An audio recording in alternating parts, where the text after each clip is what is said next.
ये चीज तो खैर हम अच्छे से देख रहे हैं कि अमेरिका की फॉरेन पॉलिसी में बहुत ही मेजर शिफ्ट देखने को मिल रहा है। अफगानिस्तान में अपनी प्रेजेंस पूरी तरह खत्म करने के बाद अमेरिका अपने टारगेट नंबर 1 रशिया को फिलहाल के लिए साइडलाइन कर रहा है और सारा ध्यान दिया जा रहा है चाइना के ऊपर, जिसके लिए अमेरिका साउथ चाइना सी और इंडो पैसिफिक में चाइना को काउंटर करने के लिए नए दोस्त बना रहा है, नई अलायंसेस फॉर्म कर रहा है, नए डिफेंस पैक्ट साइन कर रहा है ताकि चाइना को किसी भी तरह कंटेन किया जाए। बाकी सारे समीकरणों में तो कोई मेजर शिफ्ट देखने को नहीं मिला है, लेकिन भारत के साथ संबंधों की बात करें तो अमेरिका और भारत दोनों देश काफी ज्यादा करीब आ रहे हैं। पहले डोनाल्ड ट्रंप और अब जो बाइडेन के कार्यकाल में दोनों देश बेहद ज्यादा करीब आ गए हैं। अमेरिका की तरफ से जो कमिटमेंट उसके अलाइज 5 आइज कंट्री और नाटो सदस्य देशों के प्रति होती थी, सेम वही कमिटमेंट अमेरिका की तरफ से भारत के लिए भी दिख रही है।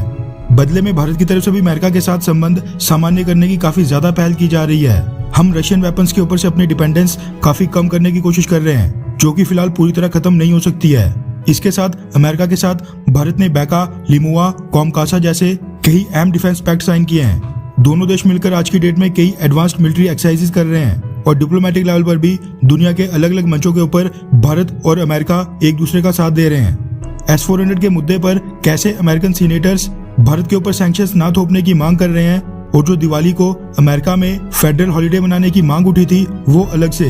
भारत और अमेरिका के बीच सब कुछ बिल्कुल ठीक चल रहा था, लेकिन इस बार अमेरिका की तरफ से फिर से एक ऐसी डेवलपमेंट सामने निकल कर आ रही है जिसने भारत और अमेरिका के पास्ट रिलेशनशिप एक्सपीरियंसेस को दोबारा से सामने लाकर रख दिया है, जो कि वाकई में बिल्कुल भी अच्छे नहीं थे।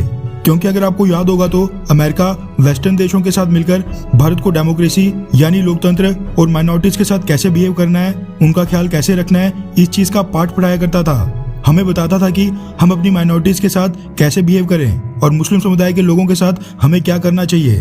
तो इस बार भी सेम वही सब देखने को मिल रहा है। रेफरेंस के लिए आपकी स्क्रीन पर ट्रिब्यून न्यूज सर्विस के आर्टिकल का स्क्रीनशॉट है, जिसके मुताबिक अमेरिका की ह्यूमन राइट बॉडी ने भारत को रिलीजियस फ्रीडम के मामले में रेड लिस्ट में डालने के लिए रिकमेंड किया है। यूएस ह्यूमन राइट बॉडी के मुताबिक भारत को कंट्रीज ऑफ पर्टिकुलर कंसर्न यानी CPC में डालने के लिए रिकमेंड किया गया है, जिस लिस्ट में अभी के समय Pakistan, China, Myanmar, Saudi Arabia और नॉर्थ कोरिया जैसे देश हैं। यानी यूएस ह्यूमन राइट बॉडी को लगता है कि भारत अपनी माइनॉरिटीज और खासकर मुस्लिम समुदाय के लोगों के साथ ठीक उसी तरह का बर्ताव करता है जैसा चाइना अपने वीगर मुसलमानों के साथ और पाकिस्तान अपनी हिंदू कम्युनिटी के साथ करता है। भारत के साथ साथ रशिया, सीरिया और वियतनाम को भी इस लिस्ट में डालने के लिए रिकमेंड किया गया है। वैसे आपकी जानकारी के लिए बता दूं कि डोनाल्ड ट्रंप के कार्यकाल में जब माइक पोम्पियो अमेरिका के सेक्रेटरी ऑफ स्टेट हुआ करते थे, तब भी इसी American body US commission on international religious freedom ने भारत को रेड लिस्ट यानी कंट्रीज ऑफ पर्टिकुलर कंसर्न में डालने की मांग की थी, जो कि तब के अमेरिकन प्रेसिडेंट डोनाल्ड ट्रंप ने पूरी तरह रिजेक्ट कर दी थी। लेकिन क्या इस बार जो बाइडेन पाकिस्तान और चाइना के साथ भारत को भी CPC में डालते हैं या फिर नहीं, ये तो खैर आने वाला समय बताएगा।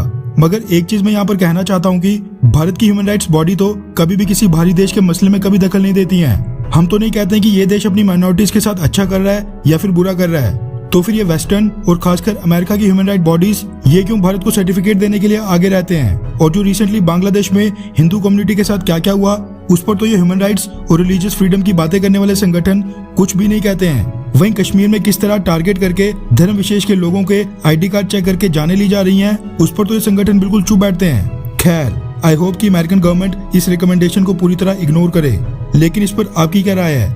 क्या आपको लगता है कि Joe Biden US commission on international religious freedom की बात मानकर भारत को रेड लिस्ट में डालेंगे, हाँ या फिर नहीं?